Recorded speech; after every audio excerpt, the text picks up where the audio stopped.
Cyber fraud से अब नहीं डूबेगा आपका पैसा। गृह मंत्री अमित शाह ने शुरू किया है बैंक नंबर और प्लेटफॉर्म।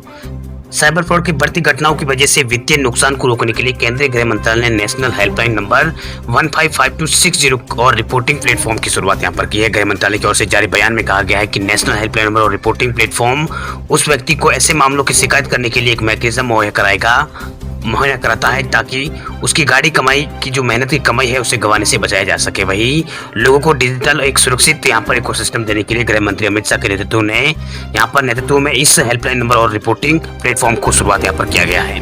वही हेल्पलाइन नंबर को 1 अप्रैल 2021 से सॉफ्ट लॉन्च यहाँ पर किया गया है। हेल्पलाइन नंबर 155260 और उसके रिपोर्टिंग प्लेटफॉर्म को गृह मंत्रालय के तहत भारतीय साइबर अपराध समन्वय केंद्र ने भारतीय रिजर्व बैंक और सभी बड़े बैंकों और पेमेंट बैंक और वॉलेट और ऑनलाइन मर्चेंट के समर्थन और सहयोग से इसे चालू किया गया है। फिलहाल इसे 7 राज्यों और केंद्र शासित प्रदेशों में चालू किया गया, जिसमें छत्तीसगढ़ और दिल्ली, मध्य प्रदेश, राजस्थान, तेलंगाना, उत्तराखंड और उत्तर प्रदेश में लागू किया जा रहा है, जो 35% से ज्यादा की आबादी को कवर यहाँ पर करता है। इस हेल्पलाइन नंबर पर यहाँ पर 2 महीने के अंदर शिकायतों के आधार पर 1.85 करोड़ रुपए से अधिक की धोखाधड़ी इसमें हुई है, जिसे लेकर साइबर फ्रॉड के बड़े गिरोह पर पर्दा यहाँ पर उठा है। इसके अलावा दिल्ली और राजस्थान में जांच के दौरान कई खाते सीज किए गए हैं और 58 लाख रुपए और 53 लाख रुपए रिकवर भी यहाँ पर किए गए हैं। सॉफ्ट लॉन्च के बाद 2 महीने से की छोटी सी अवधि में इस हेल्पलाइन नंबर के जरिए 1.85 करोड़ रुपए से ज्यादा रकम की धोखेबाजों के हाथों से जाने से रोकने में सफलता यहाँ पर हासिल हुई है, जिसमें दिल्ली और राजस्थान ने 58 लाख रुपए और 53 लाख रुपए यहाँ पर बचाए हैं। अब बात करते हैं अगली खबर की, तो राजस्थान सरकार ने शिक्षकों को दी है राहत। 826 पदों पर होगी राजस्थान के अंदर भर्ती। काफी लंबे समय से 2 लेवल अंग्रेजी विषय की नियुक्ति का इंतजार कर रहे उम्मीदवारों को राजस्थान सरकार की ओर से राहत देने वाली खबर सामने आई है। सरकार ने 826 पदों पर होने वाली भर्ती को लेकर सुप्रीम कोर्ट में दायर SLP वापस लेने का फैसला लिया है। सरकार के इस निर्णय से 826 शिक्षकों को बड़ी राहत मिलेगी। इसकी जानकारी प्रदेश के मुख्यमंत्री अशोक गहलोत ने ट्वीट करके यहाँ पर दी है। मुख्यमंत्री ने अपने ट्विटर हैंडल से ट्वीट के जरिए जानकारी दी है कि राज्य सरकार ने रीट भर्ती 2016 में अंग्रेजी विषय की प्रतीक्षा सूची जारी करने को लेकर हाईकोर्ट के फैसले के विरुद्ध सुप्रीम कोर्ट में दायर SLP को वापस लेने का निर्णय लिया है। इस निर्णय के बाद लंबे समय से इंतजार कर रहे युवाओं को जल्द नियुक्ति मिल सकेगी। सभी अभ्यर्थियों को हार्दिक बधाई। मुख्यमंत्री अशोक गहलोत ने ये ट्वीट यहाँ पर किया है। वही हाईकोर्ट ने साल 2016 में सरकार को अंग्रेजी विषय की वेटिंग लिस्ट जारी करने का आदेश यहाँ पर दिए थे, जिसके खिलाफ राज्य सरकार सुप्रीम कोर्ट पहुंच गई थी। वही शिक्षा मंत्री गोविंद सिंह डोटासरा के अनुसार प्रतीक्षा सूची में शामिल अभ्यर्थियों को नियुक्ति यहाँ पर मिल सकेगी। आपको बता दें कि इस निर्णय का असर गणित विज्ञान के खाली पड़े 877 पदों पर भी यहाँ पर पड़ेगा। सरकार ये पद भी यहाँ पर भर सकती है। चलिए बात करते हैं अगली खबर की, तो पोस्ट ऑफिस में एफडी कराने वाले लोगों के लिए जरूरी खबर। शानदार ब्याज के साथ मिलेंगे कई बड़े फायदे। अगर आप भी पोस्ट ऑफिस के जरिए मोटी कमाई के बारे में यहाँ पर सोच रहे हैं तो आप फिक्स डिपॉजिट में निवेश कर सकते हैं। पोस्ट ऑफिस में एफडी कराने से आपको कई तरह की खास सुविधाएं भी मिलती है। इसके अलावा आपको सरकारी गारंटी भी मिलती है। पोस्ट ऑफिस में आपका पैसा पूरी तरह से सुरक्षित रहता है। इसके अलावा ब्याज भी यहाँ पर फायदा आपको मिलता है। आपको तिमाही के आधार पर ब्याज की सुविधा यहाँ पर मिलती है। वही पोस्ट ऑफिस में एफडी कराना बहुत ही आसान है। वही इंडिया पोस्ट की वेबसाइट के मुताबिक पोस्ट ऑफिस में आप 1, 2, 3, 4 या 5 सालों के लिए एफडी करा सकते हैं। वही पोस्ट ऑफिस में फिक्स डिपॉजिट कराने के लिए आपको भारत सरकार की गारंटी आपको मिलती है। ये एक सरकारी योजना है जिसमें निवेशकों का पूरा पैसा सुरक्षित रहता है। वही आप पोस्ट ऑफिस में एफडी ऑनलाइन या फिर कैश चेक ऑनलाइन के जरिए भी कर सकते हैं। आप पोस्ट ऑफिस में एक से ज़्यादा एफडी करवा सकते हैं। इसके अलावा एफडी अकाउंट को जॉइंट भी करवा सकते हैं। अगर आप पोस्ट ऑफिस में 5 सालों के लिए एफडी करेंगे तो आपको यहाँ पर ITR फाइल करते वक्त समय जो टैक्स समय है, जो टैक्स मतलब ITR फाइल करते हैं तो टैक्स में छूट आपको यहाँ पर मिलेगी।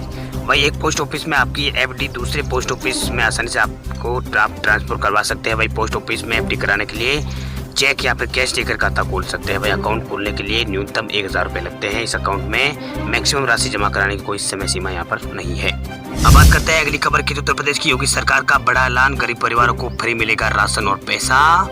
यूपी की योगी सरकार ने गरीबों को 3 महीने तक फ्री में 5 किलोग्राम राशन देने का फैसला किया है। इसमें 3 किलोग्राम गेहूँ, 2 किलोग्राम चावल दिया जाएगा, जिसके लिए गरीबी रेखा से नीचे जीवन यापन करने वाले लोगों को कोई भी यहाँ पर उनसे पैसा नहीं लिया जाएगा। इसके साथ ही सरकार ने फैसला किया है कि शहरी मजदूरों को 1000 रुपये पर महीने यहाँ पर दिया जाएगा। जिन परिवारों की आमदनी 27,000 रुपये सालाना से कम है उन्हें गरीबी रेखा से नीचे माना जाता है।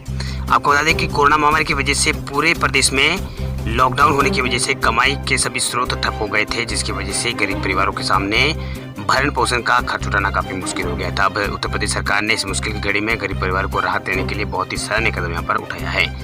वही समाचार एजेंसी एएनआई के मुताबिक प्रदेश सरकार ने उन शहरी गरीबों को 1,000 रुपये महीने देने का फैसला किया है, जिनमें रिक्शा चालक, नाविक और रोड के किनारे ठेले खमचे लगाने वाले लोग और रोज कमा कर रोज खाने वाले लोग शामिल हैं। इसके अलावा राज्य की योगी सरकार ने एक माह में दूसरी बार यहाँ पर बड़ी ये घोषणा यहाँ पर की है। पिछले माह भी सरकार ने 5 किलोग्राम मुफ्त राशन देने की घोषणा की थी, जिसमें 3 किलोग्राम गेहूँ और 2 किलोग्राम चावल यहाँ पर 3 माह तक मुफ्त देने का ऐलान किया था। ये राशन प्रधानमंत्री गरीब कल्याण योजना के तहत यहाँ पर दिया जाएगा।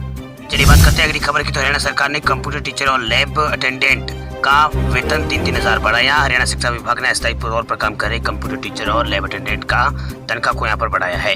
इस तनख्वाह में 3-3 हज़ार रुपये की बढ़ोतरी की गई है। जनसंपर्क और सूचना विभाग ने बताया है कि कंप्यूटर टीचर अब 15 के बजाय 18,000, तो अटेंडेंट को यहाँ पर 9 के बजाय 12,000 रुपये प्रति महीने यहाँ पर मिलेगा। इससे राज्य को करीब यहाँ पर 2250 टीचर्स और 2300 अटेंडेंट को यहाँ पर फायदा होगा। तनख्वाह का ये बढ़ोतरी जो है वो 1 अप्रैल से लागू होगी। वही वेतन वृद्धि पर कंप्यूटर टीचर वेलफेयर एसोसिएशन ने यहाँ पर खुशी जताई है। हालांकि इस एसोसिएशन को सरकार को एक भी शिकायत है, मतलब सरकार से एक और शिकायत भी है। इसके प्रदेश अध्यक्ष ने कहा है कि सरकार वेतन तो बढ़ोतरी कर दी है, लेकिन अभी अनुबंध यहाँ पर नहीं बढ़ाया है। उन्होंने कहा है कि सरकार हर साल 1 जुलाई से 31 मई तक का अनुबंध यहाँ पर करती है, वही जून का अनुबंध नहीं करती है। इस वजह से इस माह का वेतन यहाँ पर नहीं मिला है। बात करते हैं अगली खबर की। तो किसानों के लिए खुशखबरी, किसानों को न्यूनतम 4,000 रुपये देगी टीएमसी सरकार, 60 लाख किसानों को होगा फायदा। पश्चिम बंगाल सरकार की राज्य कैबिनेट ने किसानों और मजदूरों को मिलने वाली लाभकारी योजना पर मोहर लगा दी है। मुख्यमंत्री ममता बनर्जी ने ऐलान किया है कि राज्य के मंत्रिमंडल ने किसानों को न्यूनतम 4,000 रुपये वित्तीय सहायता देने वाली योजना पर मोहर लगा दी है। वही ममता सरकार की महत्वाकांक्षी योजना नूतन कृषक बंधु स्कीम से यहाँ पर उम्मीद की जा रही है कि कुल 60 लाख किसानों को लाभ पहुंचेगा। ममता बनर्जी ने प्रेस कॉन्फ्रेंस करके कहा है कि कैबिनेट ने जो सुझाव दिए हैं उन्हें सरकार से मंजूरी मिल गई है। वहीं ममता बनर्जी ने कहा है कि किसानों को सरकारी योजना के तहत न्यूनतम 4,000 रुपये मिलेंगे। 1 एकड़ जमीन वालों के लिए उन्हें 10,000 रुपये यहाँ पर मिलेंगे। वहीं मजदूरों को भी 4,000 रुपये मिलेंगे, जो पिछली बार की घोषणा से 2,000 रुपये अधिक है। वहीं ममता बनर्जी ने कहा है कि केंद्र सरकार की ओर से कम पैसे यहाँ पर मिल रहे हैं। ये यहाँ पर रकम सभी किसानों को नहीं मिलती है। किसान मतलब जो मजदूर है वो केंद्र सरकार की इस योजना के तहत कवर नहीं होते हैं। कई किसानों को आज ही पैसा मिल जाएंगे और दूसरे किसानों को यहाँ पर जल्दी पैसा यहाँ पर सरकार की ओर से दिए जाएंगे। इसके अलावा ममता बनर्जी सरकार ने उन किसान परिवारों को 2 लाख रुपए की मुआवजे की घोषणा भी की है जिनकी मौत हो गई है। अब बात करते हैं अगली खबर की। तो केंद्रीय कर्मचारियों को मोदी सरकार का तोहफा, टीए फाइल करने की समय सीमा को 3 गुना बढ़ाया। कोरोना की दूसरी लहर से उभर रही केंद्रीय कर्मचारियों को मोदी सरकार ने एक और तोहफा यहाँ पर दिया है। भारत सरकार ने केंद्रीय कर्मचारियों के टीए यानी ट्रैवल अलाउंस फाइल करने की समय सीमा को 3 गुना बढ़ाकर 180 दिन यहाँ पर कर दिया है। पहले केंद्र सरकार के सरकारी कर्मचारियों को 60 दिन के अंदर टीए फाइल करना पड़ता था। ये सुविधा 15 जून से लागू कर दी गई है। रिटायर होने वाले और बाद के कर्मचारियों को 60 दिन के अंदर क्लेम यहाँ पर जमा कराने में परेशानी होती थी, जिनकी सुविधा के लिए सरकार ने ये कदम यहाँ पर उठाया है। वही वित्त मंत्रालय ने इस सीमा को बढ़ाने के लिए यहाँ पर कई रेफरेंस यहाँ पर रिसीव हुए हैं। वही रिटायर होने वाले केंद्रीय कर्मचारियों को रिटायरमेंट के बाद परिवार के साथ एक जगह से दूसरी जगह जाने के लिए सफर करने और फिर सेटल होने इसमें काफ़ी यहाँ पर जटिल होता है। इसके लिए यहाँ पर अलाउंस सबमिशन का समय सीमा जो 60 दिन कम था उसे यहाँ पर बढ़ा दिया गया है। हालांकि इस सुविधा के तहत सिर्फ रिटायर होने वाले कर्मचारियों को अपनी यात्रा के बाद 6 महीने तक यात्रा खर्च सबमिट अपन वो कर सकते हैं। वही टूर, ट्रांसफर और ट्रेनिंग के लिए टीए क्लेम सबमिशन की समय सीमा अभी भी यहाँ पर 60 दिन है। वही नेशनल काउंसिल फॉर जीएसएम यानी सिक्योरिटी सेफ शिव कुमार ने कहा है कि केंद्र सरकार के इस कदम से इस कदम का हम स्वागत करते हैं। वही टीएम क्लेम सबमिट करने के लिए 60 दिन में काफ़ी समय यहाँ पर 60 दिन का समय वो काफ़ी समय था। ऐसा कई बार देखा गया है कि इस समय सीमा में जो समय सीमा है उसमें कई कर्मचारियों को परेशानी का सामना करना पड़ा था। अब बात करते हैं अगली खबर की। तो एसबीआई के ग्राहकों के लिए खुशखबरी, गूगल पे से भुगतान करने के लिए मिलेगा टोकन सुविधा। डिजिटल भुगतान सेवा देने वाली गूगल पे ने बुधवार को कहा कि उसने अपने बैंक भागीदारी के नेटवर्क को विस्तार करते हुए गूगल पे एप्लीकेशन पर कोड को टोकन के तौर पर इस्तेमाल करने की सुविधा शुरू की है। इसके लिए गूगल पे ने भारतीय स्टेट बैंक और फेडरल बैंक और HSBC बैंक सहित कई बैंकों के साथ यहाँ पर सहयोग लिया है। वही कंपनी ने एक बयान में कहा है कि Kotak Mahindra bank, SBI cards और एक्सिस बैंक के साथ कार्ड के टोकन के तौर पर इस्तेमाल सेवा को यहाँ पर शुरू किया गया है। यहाँ पर इस सेवा को शुरू करने के बाद गूगल पे ने अब SBI और इनसाइड बैंक और फेडरल बैंक के डेबिट कार्ड और यहाँ पर इनसाइड बैंक तथा HSBC बैंक इंडिया के क्रेडिट कार्ड को पूरी तरह से सेवा सूची में शामिल कर लिया है। वही कार्ड के टोकन के तौर पर इस्तेमाल करने की सुविधा है। ये सुविधा जो यूजर्स अपने क्रेडिट एवं डेबिट कार्ड का ब्योरो सीधा यहाँ पर साझा किए बिना ही फोन में लगे एक सुरक्षित डिजिटल टोकन के जरिए डेबिट या फिर क्रेडिट से भुगतान करने में सक्षम बनाती है।